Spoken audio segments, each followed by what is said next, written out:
La gramática constituye un repertorio de unidades simbólicas, o sea, de elementos bipolares que nacen por la relación que existe entre un polo fonológico y un polo semántico. Por tanto, las unidades simbólicas se construyen en tres partes: representación fonológica, representación semántica y un vínculo simbólico bidireccional que integra y asocia estas dos representaciones en una sola unidad. Según esta concepción de la estructura lingüística, ni la forma ni el significado se pueden llegar a considerar elementos plenamente independientes y autónomos, son más bien elementos íntimamente interrelacionados. En la lingüística cognitiva se defiende que la interrelación no se limita al signo lingüístico, sino que se aplica a cualquier tipo de expresión.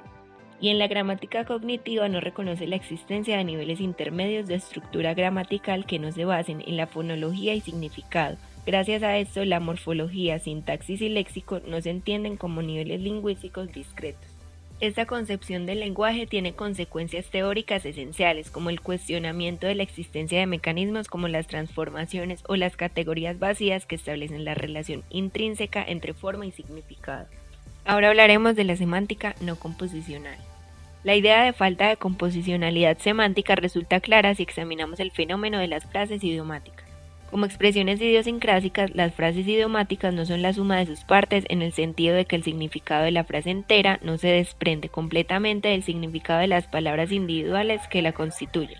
Para hacer más claro lo que acabo de decir, pongamos el ejemplo de la frase que dice: no me da ni fu ni fa. Las palabras fu o fa no significan algo si están separadas, pero al conectarlas ya le hallamos sentido y construye una frase con significado claro. Frases como estas suelen ser confusas para la visión de la semántica, que contempla el significado exclusivamente en términos de composicionalidad. Se podría definir como la teoría semántica de los bloques de Lego, como los juegos para niños que el significado total de una expresión es simplemente la suma de sus partes más las reglas de combinación que nacen directamente de ellas. No cabe la posibilidad que pueda ser algo diferente. Pero desde una perspectiva cognitiva, el problema se soluciona recurriendo a la noción de reconstrucción gramatical, emparejamiento de forma y significado. Estas observaciones que expuse no solo se ven en la semántica, también en la sintaxis, morfología e incluso fonética sintáctica. Para finalizar, debe quedar claro que una teoría lingüística basada en la idea que los constituyentes se construyen como si fuesen bloques de Lego no corresponde con la realidad y deja muchos interrogantes sin resolver. Denotación y connotación. De aquí parten los dominios cognitivos.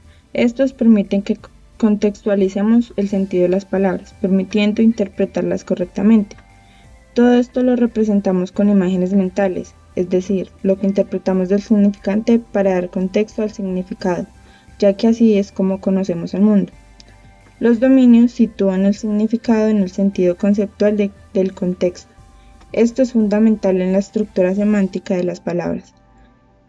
Un ejemplo de dominio cognitivo es: el cielo es azul. El azul me da tristeza. En la primera oración se está haciendo uso del azul como adjetivo de color. Ese sería su dominio en este sentido. La segunda oración refiere al azul como sentimiento, ya que éste se asocia a la tristeza, siendo el sentimiento su dominio. Modelos cognitivos idealizados son aquellos que la sociedad impone, de acuerdo a sus culturas y creencias. Empezamos a generalizar conceptos referente al dominio que se le da debido a nuestro conocimiento colectivo y por esto creamos prototipos. Los prototipos suelen encasillar comportamientos y crear un estigma de acuerdo a ello.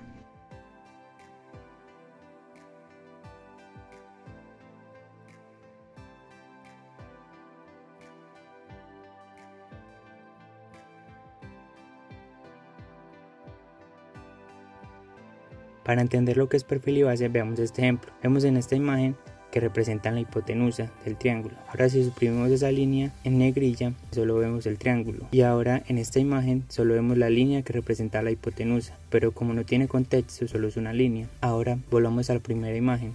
La línea en este caso sería el perfil y la base sería el triángulo.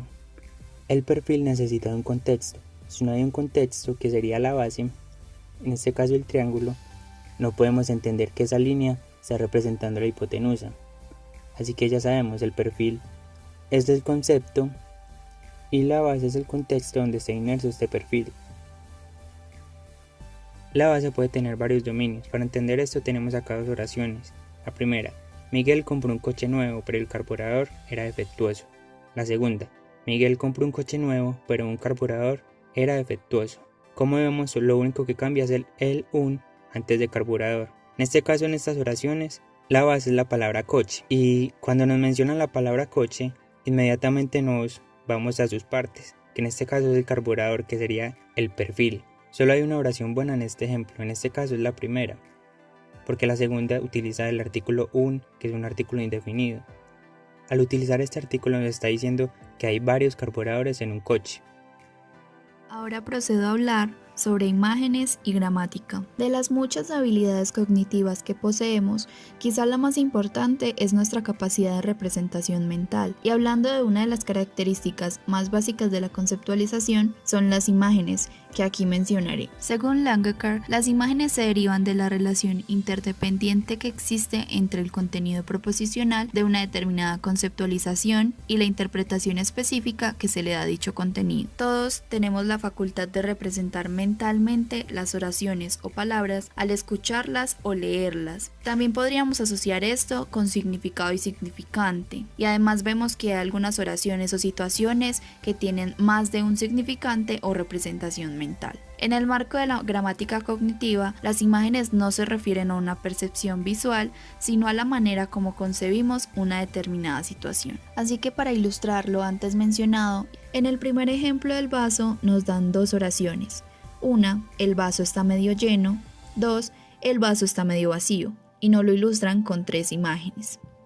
Hay personas que según su contexto puede que lo vean de una u otra forma, cuando realmente es un vaso lleno de algún líquido, ya sea agua u otro. Y además no podemos decir que una oración sea verdadera y la otra no, porque el significado está en la interpretación que se le dé y no en el valor de verdad que pudiera tener ese enunciado, porque además son diferentes imágenes semánticas y por esto no son sinónimas. En las ilustraciones podemos ver que la A nos muestra la situación, la B nos hace hincapié en la parte que está llena del vaso y la C en la que está sin llenar. En el segundo ejemplo podemos ver un artefacto que en español sería coche bomba o carro bomba y en inglés sería car bomb. Vemos que semánticamente son distintos, pues coche bomba, el núcleo es coche, por lo tanto hace referencia a un tipo de carro, y en la expresión inglesa por el contrario, car bomb, el núcleo es bomb, por lo tanto hace referencia a un tipo de bomba. Es importante entender que tanto coche bomba como car bomb indican diferentes imágenes o representaciones mentales, y no significa que ambas partes tengan visiones diferentes del mundo, sino que por gran razón tienen contextos diferentes. Como último ejemplo, ponemos el color azul y 2 oraciones. La primera, el azul es mi color preferido. La segunda, solo me compraría un coche azul. Aunque en ambas oraciones nos referimos al color azul, en la primera, azul es el sustantivo, que hace referencia a este en la gama de colores. Y en la segunda, azul es el complemento de coche, o sea, el adjetivo. Por esto ambas oraciones tienen diferentes significados e imágenes mentales.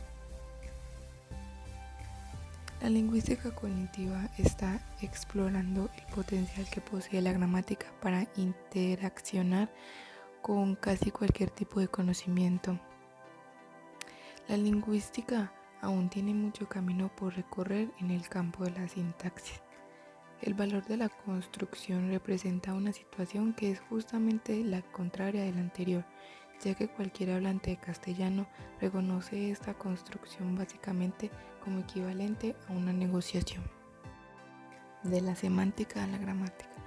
La gramática cognitiva, todos los recursos combinatorios de la lengua se contemplan con unidades simbólicas que se componen de un polo semántico y un polo fonológico.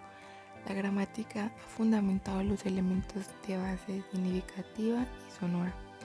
De otros modos, los hablantes estarían condenados por siempre a comunicarse en el nivel léxico, con unidades léxicas aisladas, siéndoles casi imposible la construcción de expresiones complejas.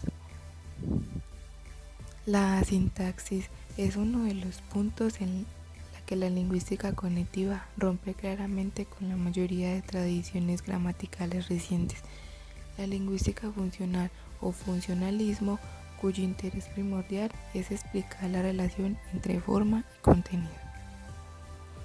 Aunque la lingüística cognitiva es ciertamente lexicalista, la adoptación de construcciones gramaticales como unidad básica de la sintaxis parece a primera vista ir en contra de la tendencia actual de la lingüística teórica de intentar dar cuenta de las distribuciones sintácticas a través de unos pocos principios y un léxico portentoso que constriña las posibilidades combinatorias. No obstante, sería engañoso afirmar que el enfoque cognitivo significa una vuelta al pasado, por no basarse en principios sintácticos. La lingüística cognitiva intenta establecer generalizaciones sintácticas, pero estas quizás no tienen tan gran alcance como las de otros modelos porque se considera prioritario no establecer una clara división entre esquemas. Una de las afirmaciones más polémicas a las que se llega ampliando el concepto de construcción es que las secuencias sintácticas tienen significado por derecho propio.